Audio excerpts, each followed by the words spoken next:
Mesdames, Messieurs, agro-ambitieux, bonjour. Les premières pluies sont tombées dans le centre, le sud et l'est.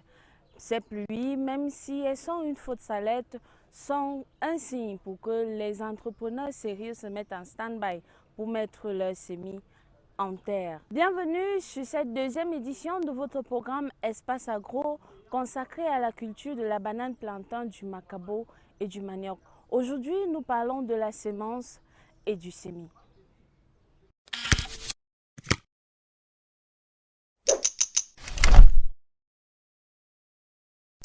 Elles sont les pièces maîtresses dans un projet agricole sérieux. Si vous n'êtes pas sûr de vos semences, inutile de vous lancer. La semence de qualité représente le plus beau cadeau que peut recevoir un agriculteur. Et mieux vaut perdre une campagne agricole que de la faire avec des semences de mauvaise qualité. Sous la forme de graines ou par extension d'autres organes de reproduction tels que les bulbes, les tubercules, les semences, premiers intrants de la culture, doivent être de bonne qualité. Répondre à une pureté variétale. Quand je parle de pureté variétale, ça veut dire que si on a une variété X, il faudrait qu'en champ, qu'on puisse avoir exclusivement cette variété. Il faut une pureté sanitaire, c'est-à-dire qu'il faut utiliser des semences qui soient saines, qui soient indemnes de maladies. Et une pureté spécifique, ça veut dire qu'on n'ait pas des débris ou des déchets qui se trouvent dans la semence. Ça empiète sur la qualité de la semence. Pour le manioc, ce sont des boutures de qualité ou encore des graines. La banane plantain et le macabo peuvent se cultiver en plants issus de fragments de tiges encore appelés pifs, en rejet ou encore les petits tubercules pour ce qui est du macabo. L'essentiel pour chacune de ces spéculations reposant sur des critères spécifiques. Il est indispensable de traiter vos semences afin qu'elles ne subissent pas les effets de la nature et les ravages des insectes. Des solutions très naturelles, telles que peut-être l'ail, de l'ail fermenté.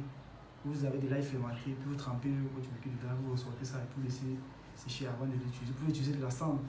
Vous pouvez rendre vos semences avec de la cendre. Ça, ce sont des mesures vraiment naturelles pour pouvoir protéger vos semences. Vous pouvez utiliser même du piment pour les traiter et les entretenir afin qu'elles puissent être saines. Donc, il est important de traiter ces semences avant de les mettre en terre. C'est valable pour les autres, que ce soit la banane plantain, le manioc ou le macabo. La bonne semence se trouve chez les professionnels semenciers, des agriculteurs et producteurs spécialistes en la matière.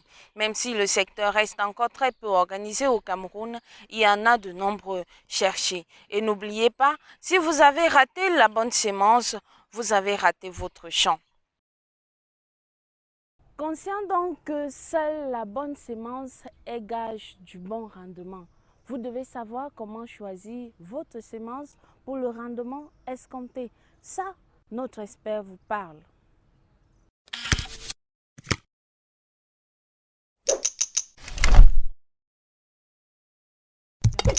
Il faut choisir une semence qui cadre avec le marché, avec l'objectif de production. Est-ce qu'on fait une production pour la transformation peut-être en farine? On cible quel marché, on cible quelle zone. Par exemple, il y a des zones où les plantains sont beaucoup plus appropriés pour la production des chips. Alors, si je vais par exemple faire des chips, je ne vais pas aller prendre les French parce que ce n'est pas adapté. Mais je peux utiliser peut-être les bâtards, le bourreau, le piqué banga.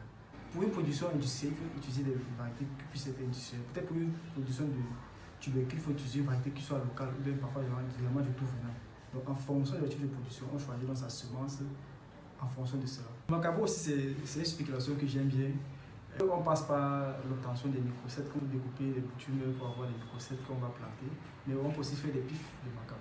On peut comment faire les pifs de banane plantée. En faisant les pifs de macabo, on peut avoir des plants sains. On peut aussi utiliser maintenant des petits tubercules après la récolte des plants, mais c'est plus idéal. Parce que quand vous utilisez les microcètes découpés, ce n'est pas très bon.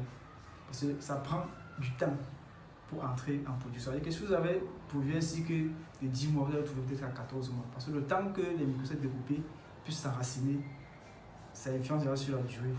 Non seulement ça aussi, parfois ça pourrit. Donc on ne recommande pas vraiment à utiliser parfois les microcètes découpés comme semence. Il faut mieux l'utiliser soit la tubercule entière, soit passer par les pifs. Vous avez donc choisi votre semence. Vous la détenez. Comment la mettre en terre? Voici l'astuce.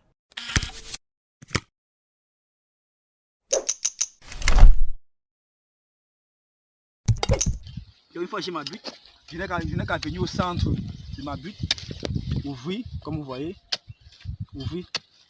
Là, je mets ce sens-ci, regardez vers le sommet.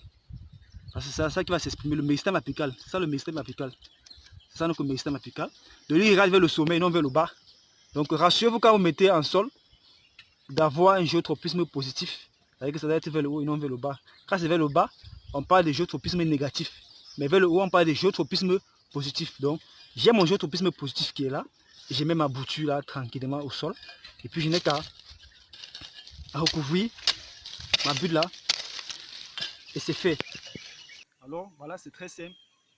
J'ai ma bouture que j'enfonce tranquillement. Là, je me rassure que mon géotropisme est positif. Je mets mes deux boutures là tout simplement. Et je couvre. Là, comme c'est planté comme ça, mon géotropisme est positif. J'ai fait mon choix de bouture selon mon objectif de production. Avec un géotropisme positif, avec ce sens dont j'ai mis en sol, il y aura une facilitation de circulation des différentes hormones. D'ici quelques temps après, l'enracinement va être pris et aussi on aura une bonne qualité de rendement. Donc, il faut prendre les plastiques de cette taille-ci, c'est déjà très important.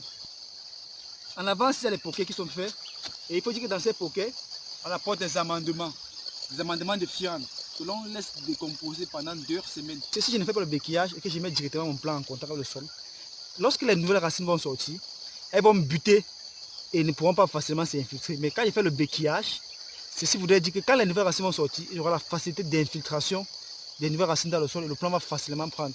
Alors, j'ai mon plant que voici. L'objectif ici, c'est de faire sortir mon plant avec sa motte de terre et de pouvoir récupérer le plastique que je vais recycler pour la nouvelle production d'autres plants.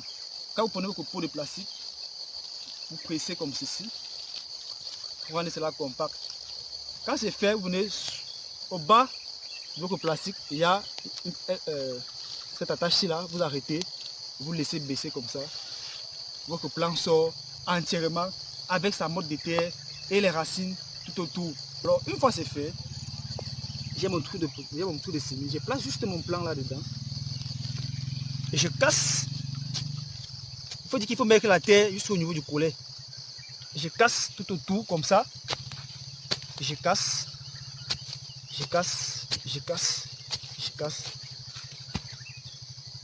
J'ai mon plant de pif